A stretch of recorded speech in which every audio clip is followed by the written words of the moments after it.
সে কখন থেকে দেখছি বুড়িতে হাত বোলাচ্ছ। ওই রাজসভায় যেতে হবে তো নাকি?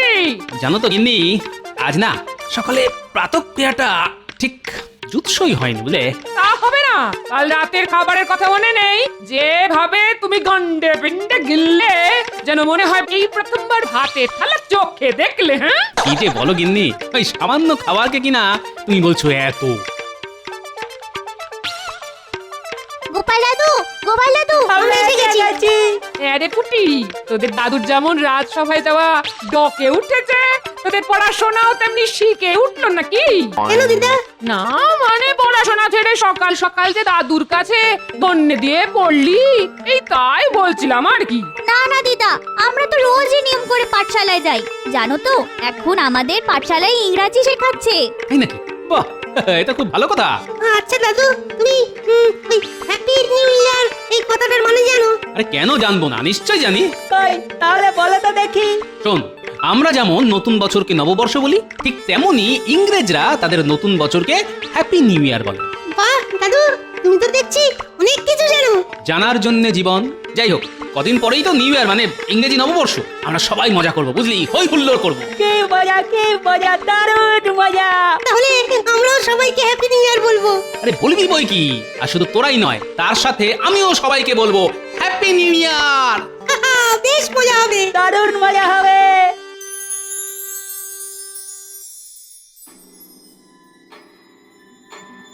এ কি মহারাজ, আজ যে আপনাকে বড় চিন্তিত দেখাচ্ছে। হ্যাঁ মন্ত্রী, তুমি ঠিকই ধরেছো। আমি খুবই চিন্তিত এই চিঠিটা নিয়ে। কেন মহারাজ, কি লেখা আছে এই চিঠিতে, আর কেই বা পাঠিয়েছে এই চিঠি? এই চিঠি পাঠিয়েছেন স্বয়ং ইংরেজ বড়লাট। তিনি এই চিঠিতে লিখে পাঠিয়েছেন যে তাদের এই নতুন বছরে তার একমাত্র কন্যা নাকি এই রাজ্যে ঘুরতে আসার ইচ্ছে প্রকাশ করেছেন। এ তো খুব ভালো কথা মহারাজ। তা কবে আসছেন এই মেম?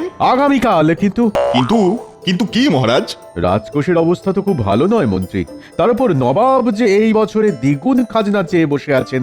এখন তুমিই বলো, যদি এই ইংরেজ মেম সাহেবের তদবির ঠিকঠাক করতে না পারি, তাহলে তো ইংরেজ বড়লাট আমার গর্দান নেবেন। মহারাজ, যদি কিছু মনে না করেন, তাহলে আমার মাথায় একটা দারুণ বুদ্ধি এসেছে। তা এতক্ষণ বলনি কেন মন্ত্রী? তাড়াতাড়ি বলো। হ্যাঁ মহারাজ, আপনার যে বিষ পুকুরটা আছে না, সেটা আপনি রাজা কৃষ্ণচন্দ্রকে বেচে দিন। তুমি কি বলছো মন্ত্রী? তুমি তো খুব ভালো করেই জানো যে ওই বিষ পুকুর এক অভিশপ্ত পুকুর। যেখানে একবার কেউ পা দেয়, সে তো আর ফিরে আসে না। সেই জন্যই তো বলছি মহারাজ, আপনি একবার ঠান্ডা মাথায় ভেবে দেখুন। ওই পুকুর তো আপনার এমনিতেই অব্যবহারযোগ্য।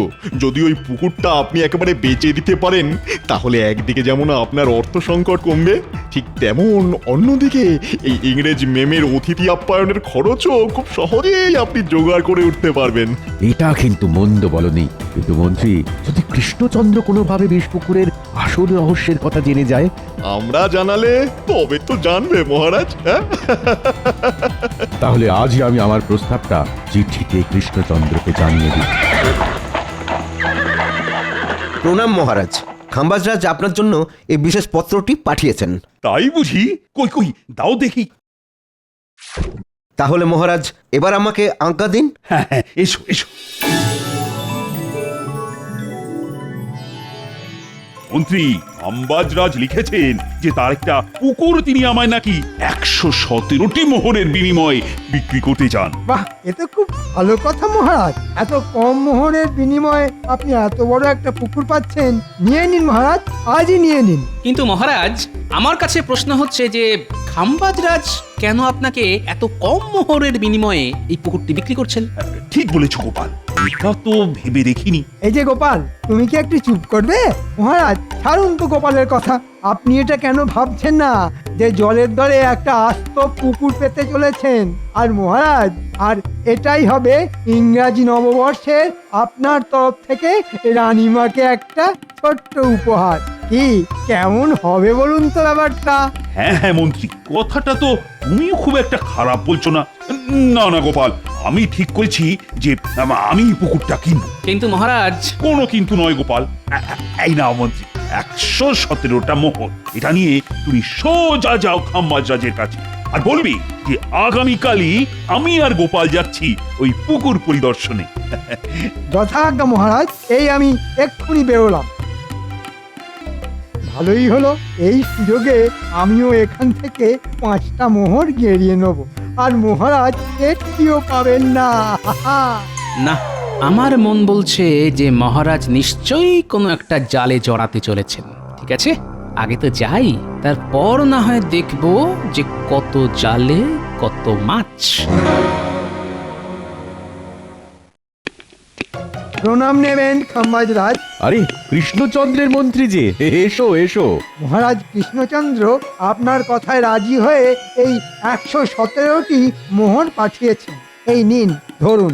বাহ বাহ, আরে এই যে মন্ত্রী ওই রকম ভাবে দাঁড়িয়ে থাকলে হবে? আরে ওর হাত থেকে ওই মোহরের থলিটা নাও। এই নিন মহারাজ। তাহলে মহারাজ, থলির মোহরগুলো একবার গুনে নি। না না মন্ত্রী, তার কোনো দরকার নেই, আমার কৃষ্ণচন্দ্রের ওপর পুরো বিশ্বাস আছে। আচ্ছা কৃষ্ণনগর মন্ত্রী, তোমাদের মহারাজ কৃষ্ণচন্দ্র এইখানে আসছেন কবে? আগে আগামীকাল। আগামীকাল গোপালকে সঙ্গে নিয়ে আসছেন আপনার ওই পুকুর পরিদর্শনে। তাহলে মহারাজ, এবার কি আমি পুকুরের দলিলটা সঙ্গে নিয়ে যেতে পারি? অবশ্যই, এই নাও ধরো। তাহলে মহারাজ, এবার আমায় আজ্ঞা দিন, আমি না হয় আগামীকাল আবার মহারাজের সঙ্গেই এইখানে আসব। ঠিক আছে মন্ত্রী, এবার তুমি এসো। তাহলে আর কি মহারাজ, এবার নিশ্চয়ই আপনার আর ইংরেজ অতিথি আপ্যায়নের জন্য কোনো অর্থের অসুবিধা হবে না, হ্যাঁ কি বলেন?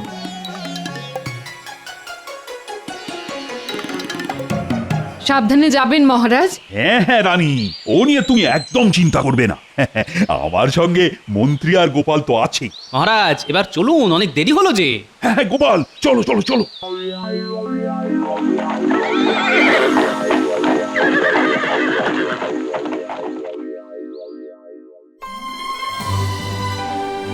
আরে আসুন আসুন আসুন মেম সাহেব আসুন। আমার কি সৌভাগ্য, স্বয়ং বড়লাট সাহেবের মেয়ে আমার রাজ্যে ঘুরতে এসেছেন। ইয়েস খাম্বাজ রাজা, আসলে আমার ফাদার আমার বাবা ঠিক করেছিলেন যে তিনি আমাদের নিয়ে এই নিউ ইয়ারে আপনার এই রাজ্যে সেলিব্রেট করতে আসবেন, বাট তিনি একটা ইম্পর্টেন্ট কাজে ফেসে যাওয়ার জন্য এখানে আসতে পারিলেন না। I am extremely sorry for that, তাই আমি একাই আসিয়াছি। বাহ বাহ, এ তো খুব ভালো কথা। মহারাজ, শুধু কথাই বলবেন, মানে এবার অতিথিদের ভিতরে নিয়ে যাওয়ার ব্যবস্থা করুন। হ্যাঁ হ্যাঁ হ্যাঁ মন্ত্রী, আহা আমি তো ভুলেই গিয়েছিলাম। আসুন আসুন আসুন আসুন আসুন আসুন, সবাই ভেতরে আসুন।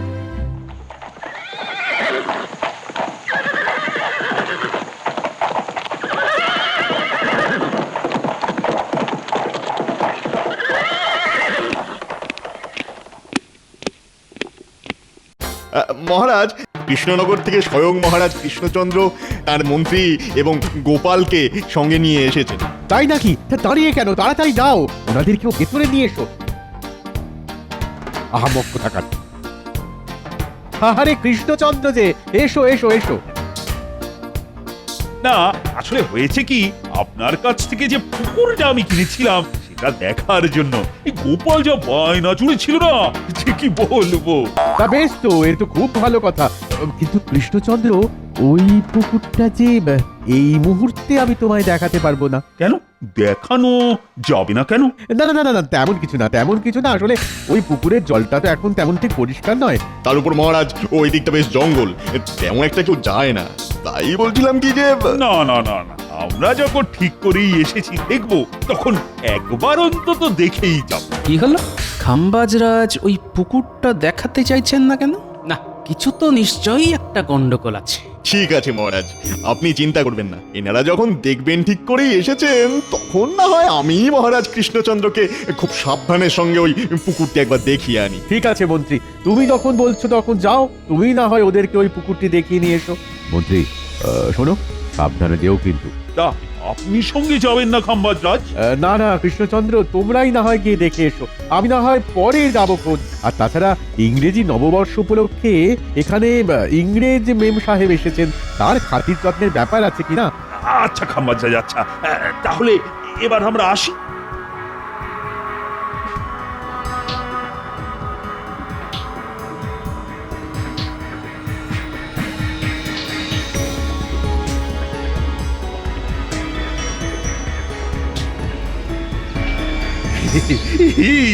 দেখেছো মন্ত্রী, দেখো দেখো, এই যে সত্যি খুব বিশাল পুকুর। হ্যাঁ হ্যাঁ মহারাজ, কি ঝকঝকে আর তকতকে জল। উফ, দেখেই যেন জল পিপাসা পেয়ে গেল। কি কি দেখছি পাশের ছোট পুকুরের জলটা কেমন হাওয়ায় ঢেউ খেলছে, অথচ এটা এত বড় পুকুর হয়েও এই পুকুরের জলটা কেমন স্থির। না, ব্যাপারটা তো কিরকম সন্দেহজনক মনে হচ্ছে। এ কি গোপাল, তুমি আবার চুপ কেন? তুমি কি এই পুকুর দেখে খুশি হওনি? না না মহারাজ, এমন কেন বলছেন? আপনার খুশিতেই তো আমার খুশি। তাহলে কি বলো গোপাল, আমি না হয় একবার ওই পুকুরে নেমে ওর একটু জল খেয়ে আসি। সাবধান সাবধান, যদি বেঁচে থাকতে চান তাহলে ভুলে ভুলে ওই পুকুরের জলে পা দেবেন না। ওই পুকুর হলো এক অভিশপ্ত বিষ পুকুর। পালান পালান, নইলে মরণ নিশ্চিত। পালান পালান। এই ধরো ধরো ধরো ধরো বন্ধু, ধরো। বাহ, আর একটু হলেই আমি যে জলে পা দিয়ে দিচ্ছিলাম। বাবা, খুব জোর বেঁচে গেছি।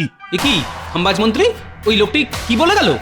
না মানে মানে ওই এই সত্যি করে বলো তো মন্ত্রী, এই পুকুরের কি রহস্য? নইলে কিন্তু আমি তোমাকে এই পুকুরের জলে নামতে বাধ্য করব। না মহারাজ, এমনটি করবেন না। আসলে এই পুকুর হলো এক অভিশপ্ত বিষ পুকুর। এই পুকুরে আজ পর্যন্ত যেই নেমেছে সে আর ফেরত আসেনি। তাই আমাদের রাজা মিথ্যে কথা বলে শুধুমাত্র অর্থের লোভে এই পুকুরটি আপনাকে ওই গচিয়েছে আর কি। কি? এত বড় প্রতারণা!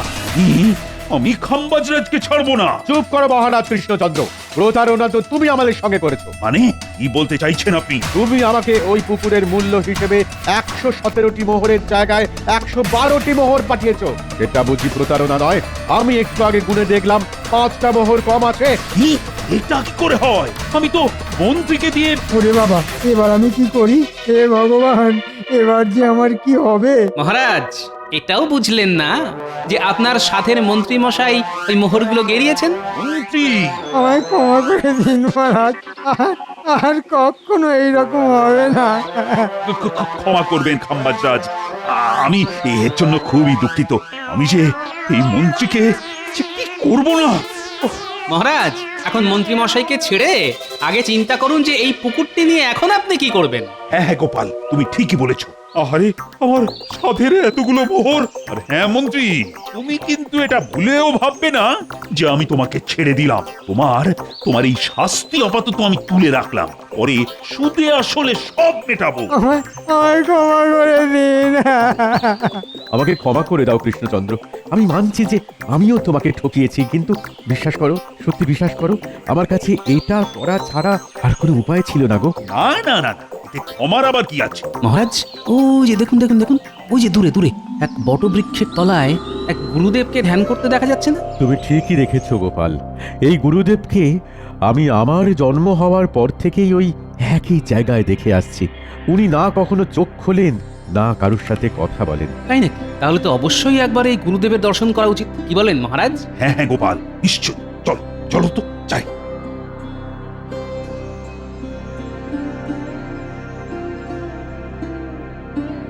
প্রণাম গুরুদেব। কি আশ্চর্য! এসো গোপাল, আমি জানতাম যে একদিন তুমি ঠিকই আসবে আমার কাছে। এ কি গুরুদেব, আপনি আমার নাম জানলেন কিভাবে? আমি সব জানি গোপাল, কিন্তু এও জানি যে তুমি এখানে কেন এসেছো। আমি তোমারই মতো একজন পুণ্যাত্মার সন্ধানে ছিলাম, আর তুমি হলে সেই পুণ্যাত্মা, আর তাই তুমি আমার ধ্যান ভেঙেছো। তাহলে গুরুদেব, আপনি যখন সবই জানেন, তখন না হয় আপনি এই বিষ পুকুরের হাত থেকে কিভাবে রেহাই পাওয়া যায় তার একটা উপায় বলে দিন। শোনো গোপাল, সেই উপায়ই তো তোমাকে খুঁজে বার করতে হবে। এই নাও, এটা ধরো। এটা নিয়ে কি করব গুরুদেব? একমাত্র এই তীর দিয়েই তুমি ওই জল রাক্ষসকে মারতে পারবে। আর একটা কথা সব সময় মনে রেখো, জলে থাকা অবস্থায় জল রাক্ষসকে কিন্তু তুমি বধ করতে পারবে না। ধন্যবাদ গুরুদেব। এবার আমি চলি গোপাল, আমার কাজ শেষ। আশীর্বাদ করি তুমি যেন জয়ী হও। What happened?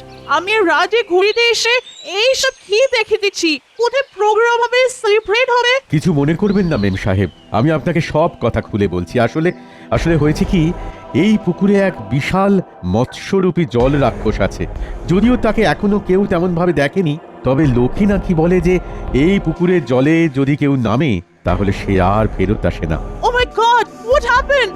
কি বলিতেছেন আপনি? ঠিকই বলছি মেম সাহেব, আর এই কথাটাই আমি মহারাজ কৃষ্ণচন্দ্রের কাছ থেকে লুকিয়েছিলাম, আর তাকে ঠকিয়ে এই পুকুরটা আমিই বিক্রি করেছিলাম।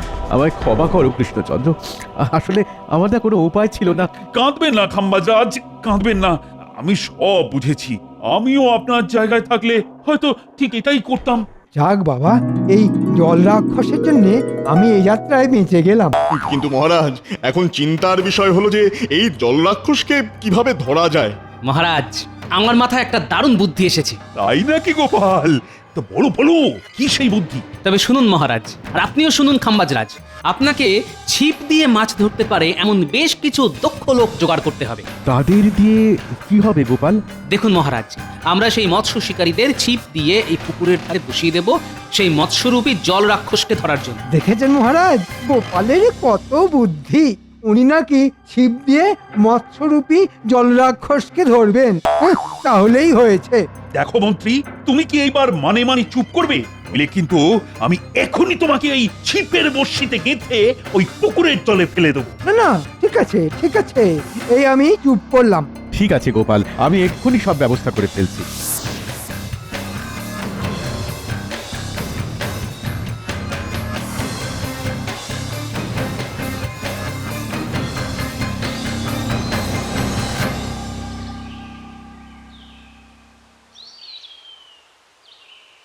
কি গো গোপাল, কোথায় কোথায় সেই জলরাক্ষস? পড়বে মহারাজ, পড়বে, ধরা ঠিকই পড়বে। হোয়াট হ্যাপেন্ড রাজা?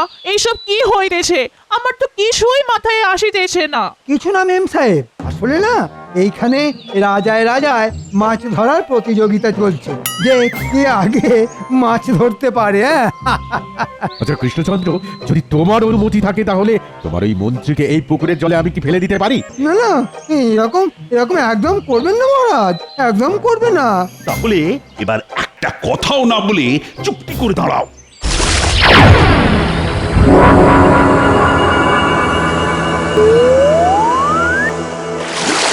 পালাও পালাও, ওরে বাবা রে, পালাও! গোপাল, এবার কি হবে? ভয় পাবেন না খাম্বাজরাজ, আমার মাথায় আরেকটা নতুন বুদ্ধি এসেছে। সেটা কি গোপাল? কি আবার ওই মানে মানে কৃষ্ণনগরে ফিরে যাওয়া? আবার কি? মন্ত্রী, চুপ করবে তুমি?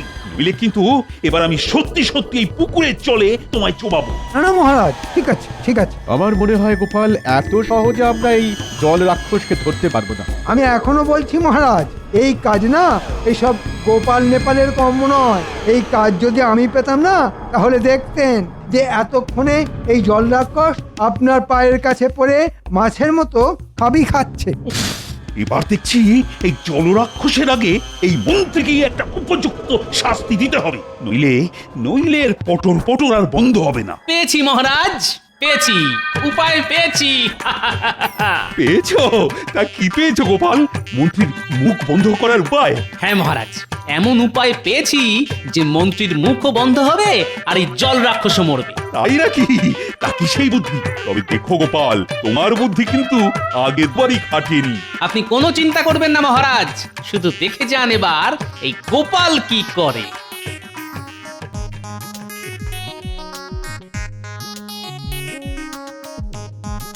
ও মা গো, এবার আমার কি হবে গো?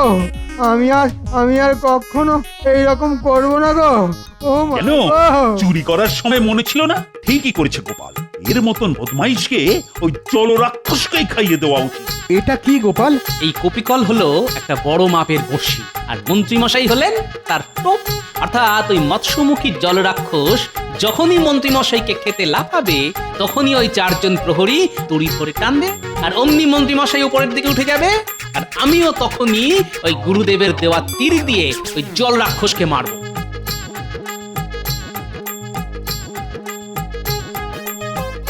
কি তাহলে তোমাদের কি করতে হবে সব বুঝেছো তো? হ্যাঁ গোপাল দাদা। তাহলে তোমরা শুধু আমার দিকে লক্ষ্য রেখো, যেই আমি চোখ মারবো আর অমনি তোমরা দড়ি ধরে টান মেরো, ঠিক আছে? ঠিক আছে।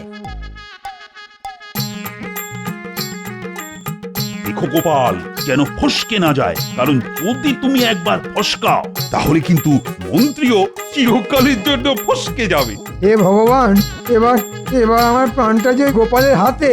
দেখো ভগবান, দেখো, একটু দেখো। না না মহারাজ, আপনি একদম চিন্তা করবেন না, এই শিকার আর আমার হাত থেকে ফসকাবে না। মহারাজ, এইভাবে আমার মাছের খাবার বানাবেন না, বানাবেন না। ও মা গো, কেউ তো আমায় বাঁচাও।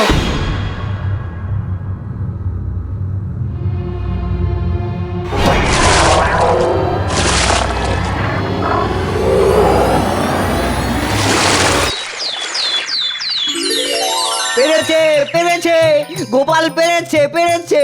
সাব্বাস গোপাল, তোমার জবাব নেই। এই নাও, এই নাও গোপাল, এটা তোমার পুরস্কার। ধন্যবাদ খাম্বাজরাজ। ইংরেজি নববর্ষের প্রথম দিনে আমি কিন্তু খুব খুশি গোপাল। সাবাস গোপাল, সাবাস, সত্যি তুমি আমার মুখ রেখেছো। আই এম শকড যে তুমি ইম্পসিবল কাজটা কি করে করলে Gopal. I am really impressed. এই নাও, টেক ইট। ধরো, এটা আমার তরফ থেকে এই নিউ ইয়ারে তোমার জন্য উপহার। Are you happy? ধন্যবাদ মেম সাহেব। এ তো দেখছি মেম সাহেবকে তদবির করলো খাম্বাজ রাজ্য, আর পুরস্কার পেল কৃষ্ণনগর। মহারাজ, বলছিলাম কি, আপনাদের ওই পুরস্কার বিতরণী সভা শেষ হলে এবার দয়া করে আমায় নিচে নামাবেন কি? না, তোমার মিথ্যে কথা বলার জন্য এটাই তোমার শাস্তি। তাই আজ থেকে তুমি ওখানেই বাদুড়ের মতো উল্টো হয়ে ঝুলে থাকবে।